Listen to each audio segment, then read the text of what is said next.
آپ مجھے انصاف سے بتائیے بت خانہ کعبہ کے جو ظلم مٹایا جا رہا ہے، اسی لیے رسول نے کس ضمن میں یہ واقعہ آپ کے سامنے بیان کر رہا ہوں جو جناب ابراہیم نے بیان کیا کہ میں اور علی میرے جد ابراہیم کی دعا ہے کہ ظلم کو مٹانے والوں میں سے ہیں۔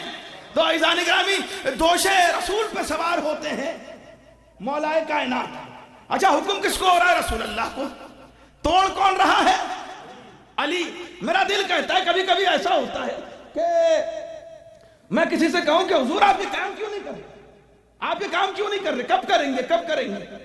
تو جب آپ اس کام کو کرنے کے لیے چلتے ہیں تو کبھی کبھی آپ کہتے ہیں آئیے قبلہ آپ ہی کے ہاتھوں سے کرواتے ہیں۔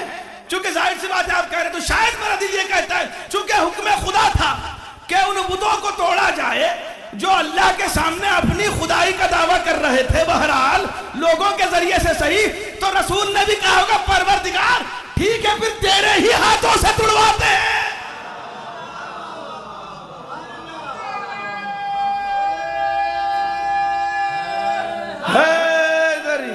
یا اللہم صلی اللہ۔ بہرحال یہاں پہ ایک بڑی لطیف بات، اچھا پیر کہاں رکھے؟ مہر نبوت پہ پیر رکھے ہوئے۔ اب آئی دیکھیں درمیان میں ایک اور بات آ گئی عزیزان گرامی، دیکھیں رسول کے لیے سیرت رسول بیان کرنے والوں نے یہ لکھا کہ رسول کی سیرت میں کمال رسول یہ بھی تھا کہ رسول کا سایہ نظر نہیں آتا تھا، اللہ نے رسول کا سایہ نہیں بنایا تھا۔ اچھا اس پہ دیگر الگ الگ مسلک کے علماء نے وجوہات لکھی، ریزننگ لکھی کہ سایہ کیوں نہیں بنا، تو اس میں سے چند ریزننگ میں سے ایک ریزن یہ بھی تھا کیونکہ اللہ کو گوارا نہیں تھا کہ جانے انجانے میں بھی کوئی رسول کے سائے پر بھی پیر رکھے، اللہ کو گوارا نہیں۔ اچھا اگر کوئی جان بوجھ کے یہ سوچ کے پیر رکھے کہ میں اس لیے پیر رکھ رہا ہوں کہ رسول کا سایہ ہے، اس کو آپ ایسے سمجھ لیجئے کہ اگر معاذ اللہ نعوذ باللہ کہیں نام محمد لکھا ہو اور جان بوجھ کے کوئی اس پہ قدم رکھے تو آپ تمام مسلمانوں سے پوچھئے کہ اس کا ایمان کیسا ہے؟ کہا کہ حضور ایمان رخصت ہو گیا، کلمہ پھر سے پڑھے۔ کہا کیوں؟ کیونکہ نام محمد پہ قدم آ گئے۔ ہم نے کہا کیا کہنے علی کے، یہ ہے مسلمان، اگر نام محمد پہ قدم رکھے تو ایمان سے خارج، وہ دوش نبوت پہ قدم رکھے کل ایمان۔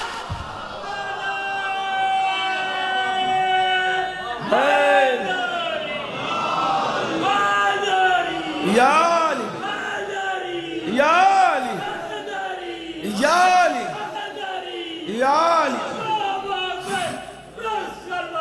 اللہم صلی اللہ۔ دوش نبوت پہ قدم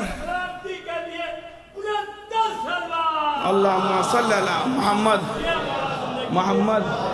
آپ تمام کی صحت و سلامتی اور آپ کے ادارے کی ترقی کے لیے ایک باواز بلند صلوات اللہم صلی اللہ۔ دوش نبوت کے پیر بھی ہیں اور کل ایمان بھی ہیں، اسے کہتے ہیں علی ابن۔ اچھا اس کی ایک بڑی اچھی مثال ہمارے پرانے علماء دیا کرتے تھے، میں یہ تو نہیں کہوں گا کہ میں اس سے ڈس ایگری کرتا ہوں، لیکن کوشش یہ کروں گا کہ چند سینٹی میٹر صحیح، قدم تو بہت بڑا ہو جاتا ہے بزرگوں کے سامنے کہنا، ایک الگ زاویے سے بات کو بیان کرنا چاہوں گا۔ اب لوگوں نے کہا لیکن ہے کیسے، ممکن کیسے ہے کہ بہرحال دوش رسول پہ، اچھا رسول اگر چاہتے ہیں اجازت دیں، چونکہ بت توڑنے تھے نا، یہ بھی کر سکتے تھے، کہتے ہیں علی آؤ اپنا شانہ لے کے آؤ، میں کھڑا ہو کے توڑوں گا، بھائی یہ کر لیتے، دوش علی پہ رسول سوار ہو جاتے۔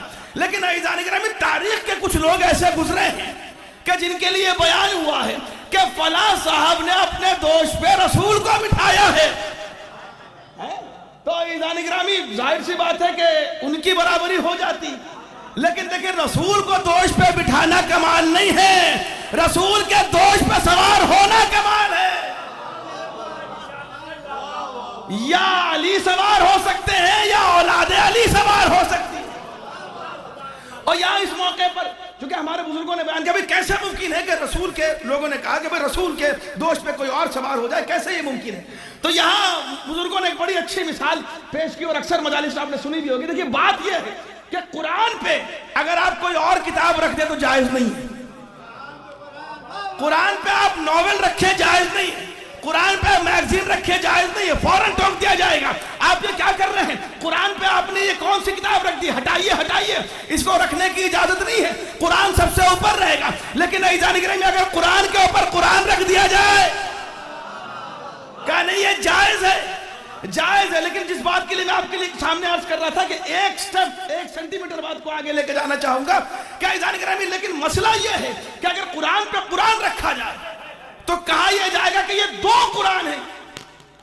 کہیں تک میں آپ کو لے کے آنا چاہ رہا ہوں، اگر قرآن پہ قرآن بھی ہو تو کہا یہ جائے گا یہ 2 قرآن ہیں، اور اس میں بڑا ہائی چانس ہے کہ ان دونوں قرآنوں کی جلد الگ الگ ہو، مٹیریل الگ الگ ہو، پرنٹنگ الگ الگ ہو، کاغذ الگ الگ ہو، چھپائی الگ الگ ہو، فونٹ الگ الگ ہو۔ تو بہرحال ان قرآنوں میں بھی آپ کوئی نہ کوئی ڈیفرنس لے کے آ سکتے ہیں تو دونوں قرآن، دونوں اللہ کے کلام، لیکن بہرحال چھپائی کے اعتبار سے، مٹیریل کے اعتبار سے، بننے کے اعتبار سے ان میں فرق ہے۔ لیکن عزیزان گرامی مسئلہ علی اور محمد کا یہی ہے، یہ 2 نہیں ہے، یہ ایک ہے۔ حیدری یا علی،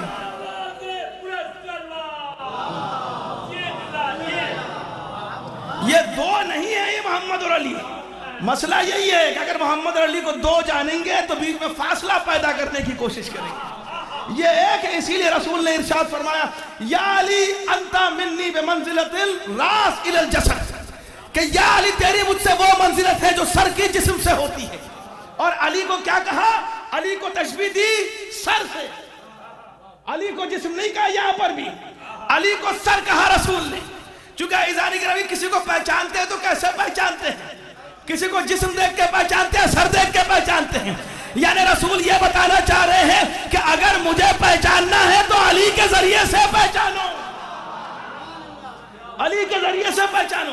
اور اس موقع پر مجھے میرے دادا مرحوم علامہ یوسف فیضی زنگی پوری صاحب کے 2 مصرے یاد آتے ہیں، اور بالکل ہی جس کو کہا جائے کہ ضمن میں اور بالکل ہی موضوع میں آتے ہوئے مصرے ہیں کہ چونکہ علی، میں نے کہا نا کہ یہ 2 نہیں ہے، یہ ایک ہے۔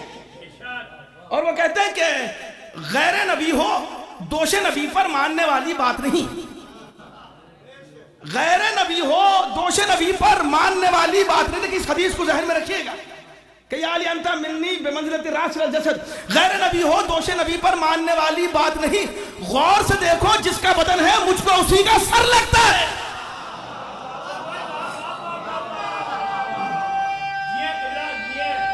حیدری یا علی، اللہم صلی علی محمد۔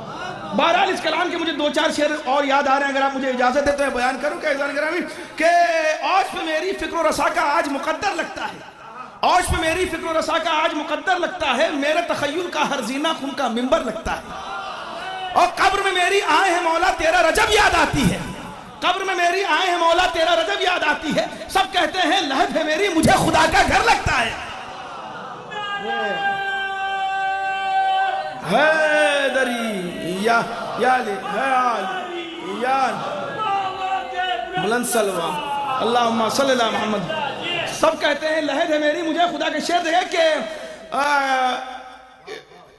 حکم سے جس کے چشم و زدن میں مشرق و مغرب ایک ہوئے، حکم سے جس کے چشم زدن میں مشرق و مغرب ایک ہوئے، اتنی مسافت طے کرنے میں سورج کو دن بھر لگتا ہے۔ اور ان کی طرف دیکھو نہ حریف و ڈر ہے نظر لگ جائے گی، ان کی طرف دیکھو نہ حریف و ڈر ہے نظر لگ جائے گی۔ پھول لیے ہیں ہاتھ میں مولا تم کو در خیبر لگتا ہے۔ آج پہ میری فکر و رسا کا آج مقدر لگتا ہے، میرے تخیل کا ایک آخری شعر اس کی زحمت دے رہا ہوں۔ آج پہ میری فکر و رسا کا آج مقدر لگتا ہے، میرے تخیل کا ہر زینہ خم کا منبر لگتا ہے۔ قبر میں میری آئے ہیں مولا تیرا رجب یاد آتی ہے۔ سب کہتے ہیں لہد ہے میری، مجھے خدا کا گھر لگتا ہے۔ حکم سے جس کے چشم زدن میں مشرق و مغرب ایک ہوئے، اتنی مسافت طے کرنے میں سورج کو دن بھر لگتا ہے۔ ان کی طرف دیکھو نہ حریف و ڈر ہے نظر لگ جائے گی۔ پھول لیے ہیں ہاتھ میں مولا تم کو در خیبر لگتا ہے۔ اور غیر نبی ہو دوش نبی پر ماننے والی بات نہیں، غور سے دیکھو جس کا بدن ہے مجھ کو اسی کا سر لگتا ہے۔ اور عقل ہے قاصر فکر پریشان، فیصلہ اس کا کون کرے؟ عقل ہے قاصر فکر پریشان، فیصلہ اس کا کون کرے؟ بشر کہوں تو دل نہیں مانے، خدا کہوں تو ڈر لگتا ہے۔ بشر کہوں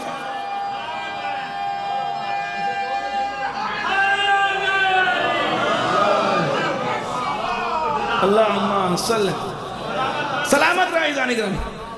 اور جب ایک مرتبہ بتوں کو توڑا رسول اللہ نے اور مولا کائنات نے، اس موقع پر رسول اللہ نے مولا کائنات کا ہاتھ پکڑا اور کہا کہ میں اور علی میرے جد جناب ابراہیم کی دعا ہے کہ ظلم مٹانے والے کو رکھنا، اور یہ بھی بتایا کہ یہ وہ امامت ہے جو ہمارے ذریعے سے ذریت ابراہیم میں باقی ہے، ذریت ابراہیم میں باقی ہے۔ اور آپ یہ دیکھیں جو آخری بھی آنے والا آئے گا تو وہ یہ نہیں کہتا ہوا آئے گا کہ میں امام ہوں، جب وہ آئے گا تو اس کے اوپر بھی یہی آیت عزیزان گرامی نقش ہوئی ہوگی کہ لو حق آ گیا اور باطل چلا گیا، اور ایسے چلا گیا جیسے کبھی تھا ہی نہیں، یعنی وہ بھی آتے ہی ظلم کو مٹانے کا اعلان کرے گا۔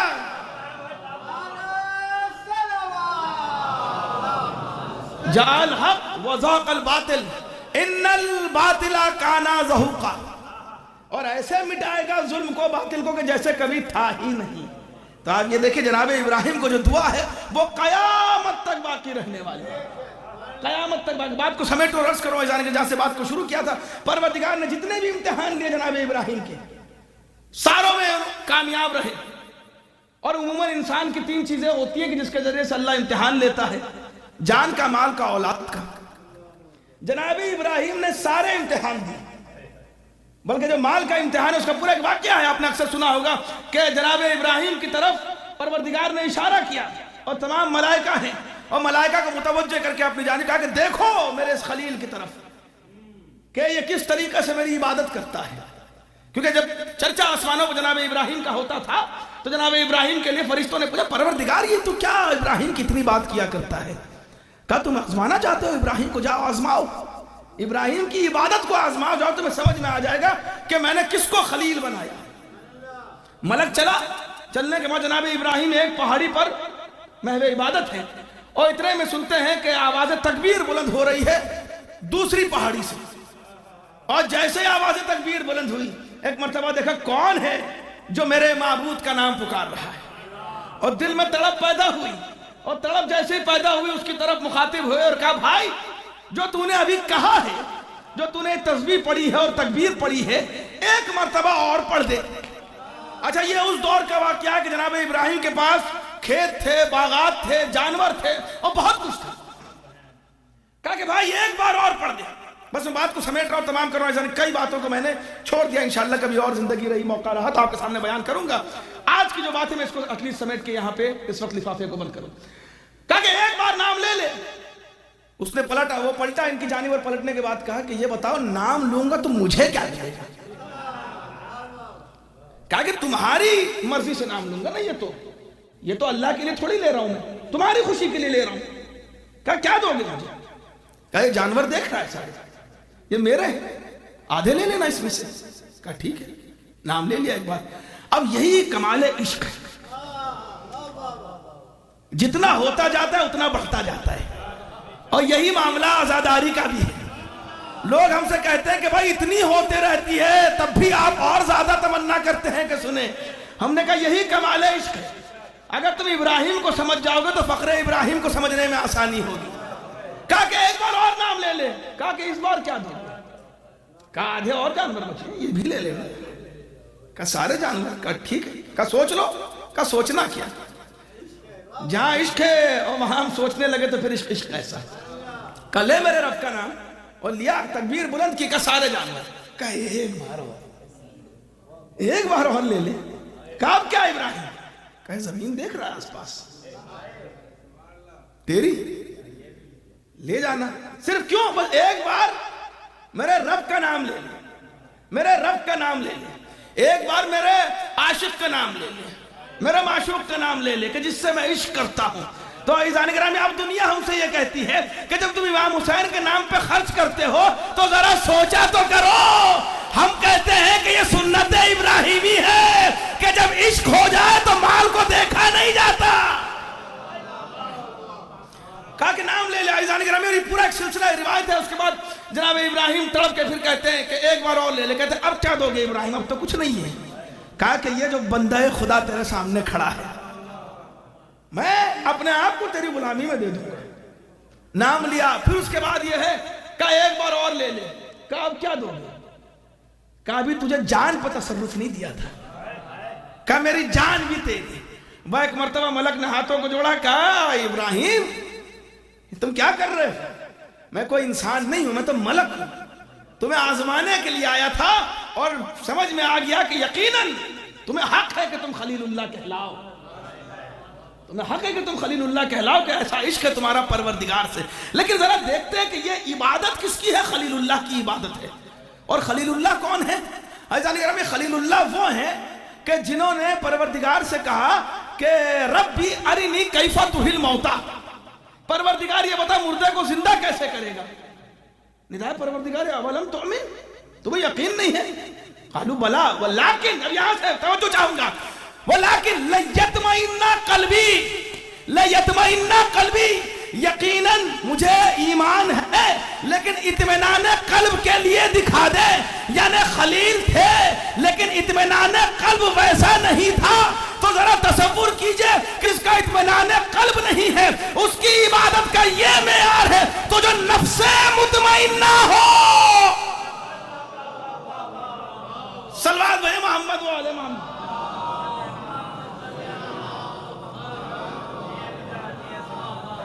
جو نفس مطمئنہ ہو اس کی عبادت کا کیا معیار ہے؟ 9 محرم کو میں نے آپ کے سامنے بیان کیا تھا کہ کربلا وہ جگہ ہے جہاں خدا دکھائی دیتا ہے. کربلا نام ہی ہے قربتاً اللہ کا, لیکن قربتاً اللہ کا راستہ جاتا ہی ہے حسین کے ذریعے. یہ نام حسین جو ہے نا, یہ حقیقتاً یہ قربتاً اللہ کو اگر آپ کنڈینس کر کے ایک لفظ بنائیں تو حسین ہو جائے. چونکہ عزیزان گرامی یہ عشق کی معراج ہے. ایسے ہی نہیں کہ انبیاء بھی کھڑے دیکھ رہے ہیں اس سجدہ حسینی کو. کئی باتوں کو میں نے آپ کے سامنے چھوڑا عزیزان گرامی, اور دیکھیں ایک جملہ جس سے میں ساری بات کو بہرحال تمام کرنا چاہوں گا اس عشرے کی, اس موقع کے لیے. ایک کربلا میں 72 شہداء نا, اب اگر اس بات کو جو سمجھ سکے بہرحال سمجھ سکے, دیکھیں عشق حسین 71 جانیں کربلا میں صرف ایک جان اللہ کے لیے تھی.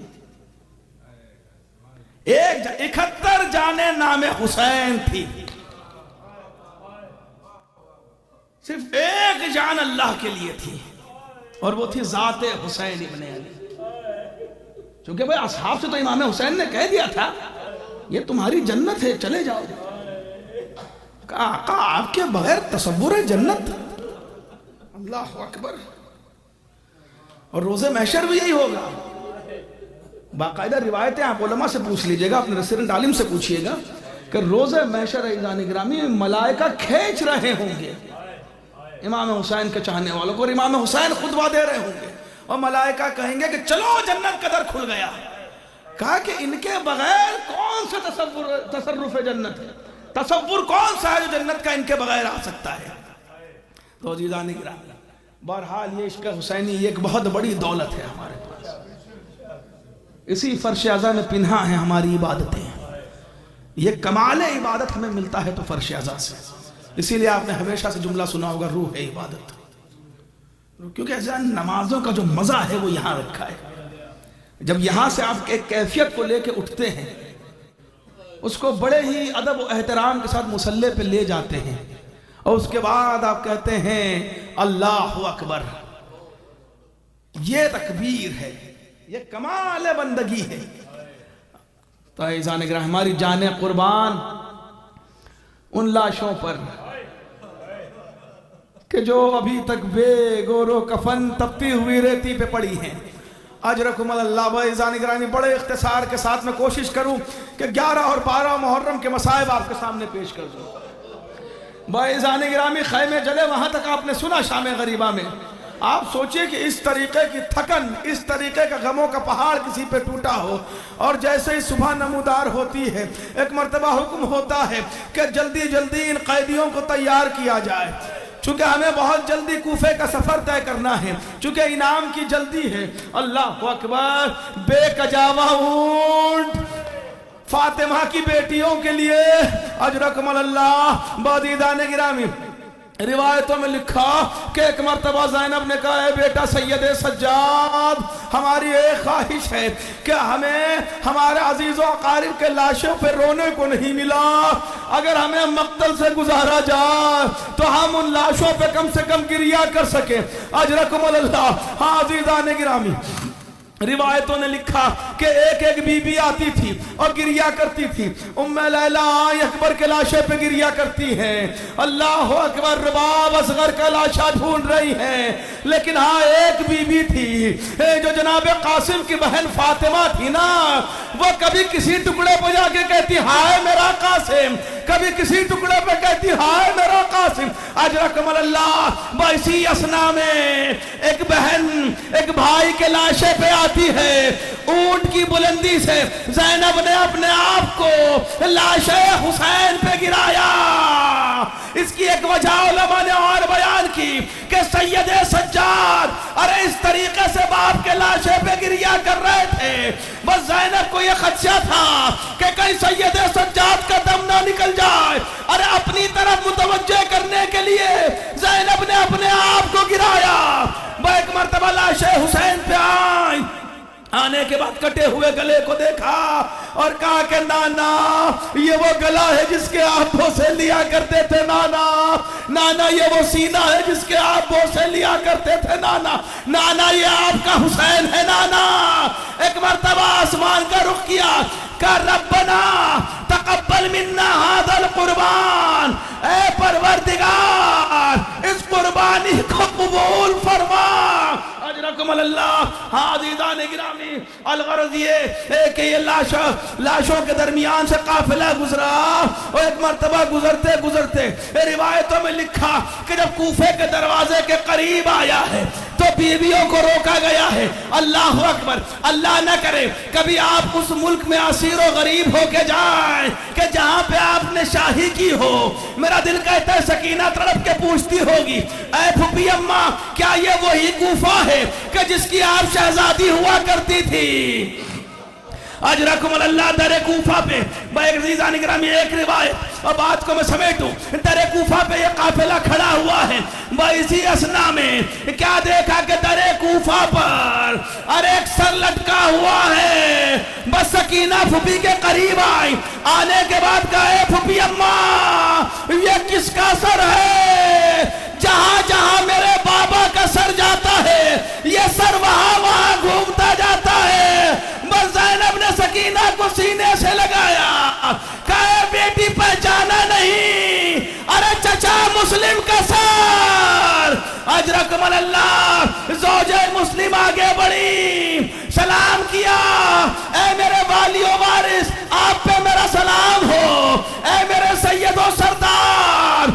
دو بچے جو اپنے ساتھ لے کے گئی تھی آقا پہ قربان کر دیے، لیکن جو دو بچے آپ کے ساتھ نکلے تھے وہ نظر نہیں آ رہے۔ ارے کوئی ماں کو بتا دے کہ فرات کے کنارے سر و تن میں جدائی ہوئی، ارے مسلم کا گھر اجڑ گیا۔ اجرکم اللہ۔ باعزان گرامی 12 محرم آ چکی تھی، اسی اسنا میں یہاں بنی اسد والے نکلے، چونکہ وعدہ کیا تھا امام حسین سے کہ ہم لاشوں کو دفنائیں گے۔ اجرکم اللہ۔ پامال لاشیں سرزمین کربلا پہ پڑے ہوئے ہیں، وہ کوشش کرتے ہیں کہ لاشوں کو لے کے آتے ہیں، ایک جگہ جمع کرتے جاتے ہیں، ایک جگہ جمع کرتے جاتے ہیں، لیکن جیسے ہی لاش حسین کے قریب پہنچے ارے پیچھے سے آواز آئی خبردار، ارے ہاتھ نہ لگانا، میرے بابا کا لاشا۔ یہ سید سجاد باعجاز امامت پہنچے، ارے گنج شہیدہ میں شہداء کو دفن کیا۔ ہاں عزیزان گرامی، روایتوں میں لکھا ہے کہ جب ایک مرتبہ ام رباب وقت 40 پلٹ کے آئی تھی تو سید سجاد سے پوچھا تھا اے بیٹا سید سجاد ارے سب کے لاشیں نظر آتے ہیں، مجھے میرے اصغر کا لاشا نظر نہیں آتا۔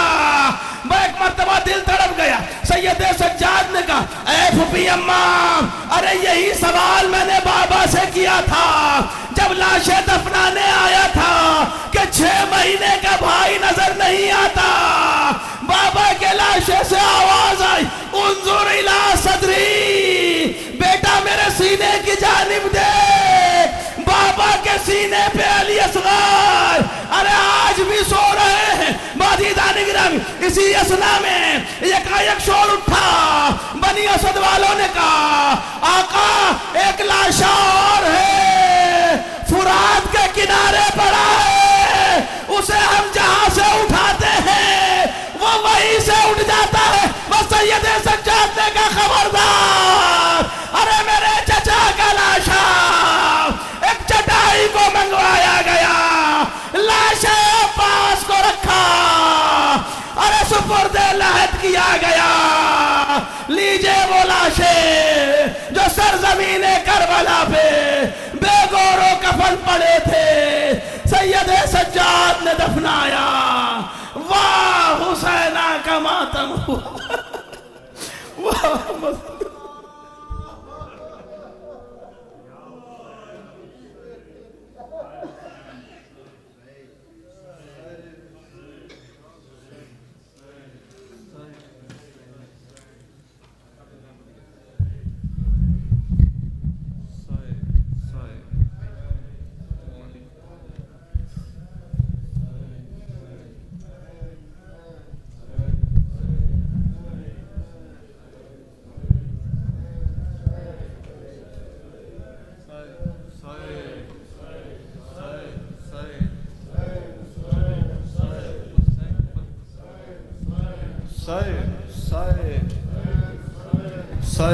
سائے قبلہ نے ابھی بیان کیا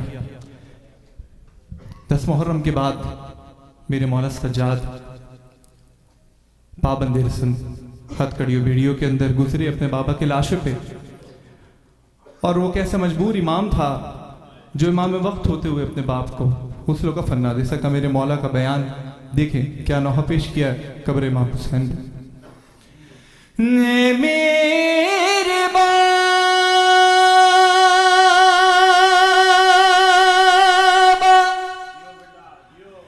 یقیناً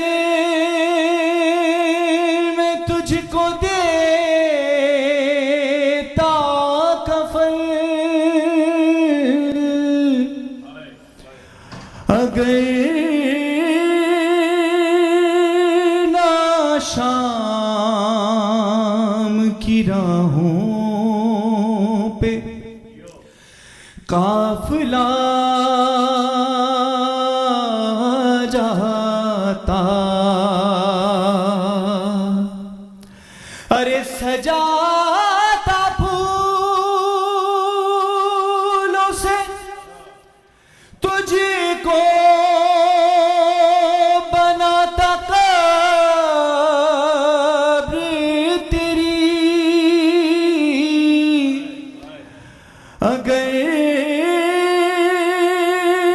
نہ تحفے میں امت سے بیڑیاں پاتا. اے میری ماں، اے میری پھوپھی جان، کیا کرے سجاد، یہ غم ہے باپ کی تربت، بنا نہیں پایا. ہے پھوپھی کے سر کی بھی چادر بچا نہیں پایا. کتنا مجبور ہے سجاد، کتنا مجبور ہے سجاد، کتنا مجبور ہے سجاد، کتنا مجبور ہے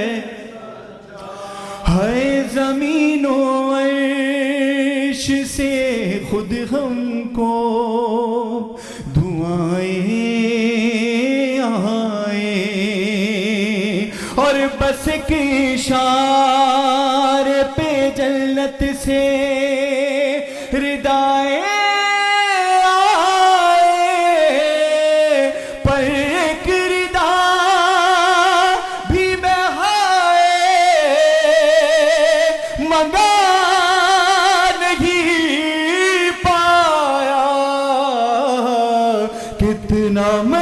مجبور ہے سجاد کتنا سجاد کتنا مجبور ہے سجاد کتنا میرے اشارے پہ کیوں کرنا برستا پانی ارے میرے اشارے پہ کیوں کرنا برستا پانی اور ہماری پیاس بجھانے کو ترستا مگر میں پیاسوں کو پانی پلا نہیں پایا کتنا مجبور ہے سجاد کتنا مجبور ہے سجاد 4 سالہ چھوٹی شہزادی باپ کے سینے پہ سو رہی یادی تھی میرے مولا کا غم دیکھے ہائے جو نکلی ڈھونڈنے بابا کو کھو گئی بچی جو بڑا بھائی ہے باپ کے بعد باپ کی جگہ ہوتا ہے کیا غم میرے مولا کا ارے جو نکلی ڈھونڈنے بابا کو کھو گئی بچی ارے غضب کے شام کے زندہ میں سو گئی بچی میں اس کو سینے پہ اپنے سنا نہیں پایا کتنا مجبور ہے سجاد کتنا مجبور ہے سجاد کتنا مجبور ہے سجاد کتنا ہے ہر ایک شہید کی میت سب سے بڑا غم کربلا کا ارے ہر ایک شہید کی میت اٹھائی تھی جس نے ہے ہر ایک شہید کی میت اٹھائی تھی جس نے اور خدا کے دین کی حرمت بچائی تھی جس نے ارے اسی غریب کی میت اٹھا نہیں پایا کتنا مجبور ہے سجاد کتنا مجبور ہے سجاد کتنا مجبور ہے سجاد کتنا یہ غم ہے باپ کی تربت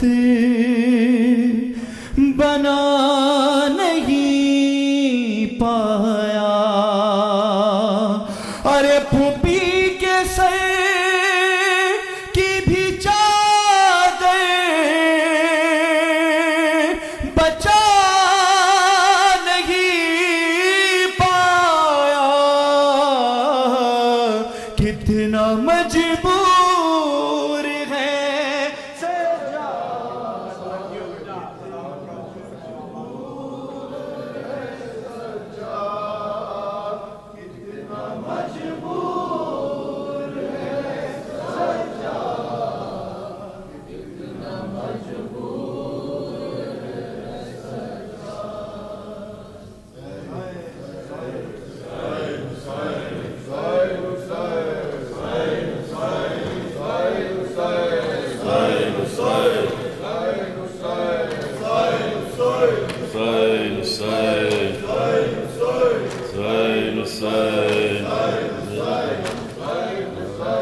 زیر قدم ہے قبر کی منزل،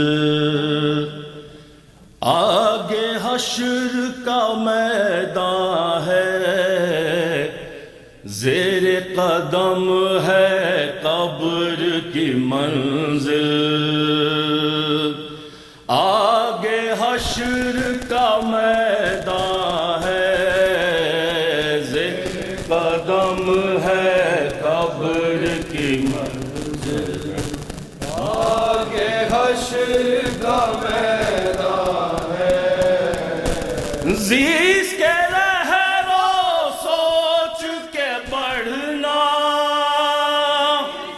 رہرو سوچ کے بڑھنا، ہاتھ میں کس کا دامن ہے، زیر قدم ہے قبر کی منزل، آگے حشر کا میدان ہے، کہتے تھے انصار شہیدی آج ہے دن قربانی کا، کہتے تھے انصار شہیدی آج ہے دن قربانی کا، جس نے لگا دی جان کی بازی، لگا دی جان کی بازی، ہاتھ اسی کے میدان ہے، زیر قدم ہے قبر کی منزل، آگے حشر کا میدان ہے، صرف گلا بچے کا نہیں ہے تیرا نشانہ اے ظالم، صرف گلا بچے کا نہیں ہے تیرا نشانہ اے ظالم، صرف گلا بچے کا نہیں ہے تیرا نشانہ اے ظالم، صرف گلا بچے کا نہیں ہے تیرا نشانہ اے ظالم، تیر چلانے والے سن لے،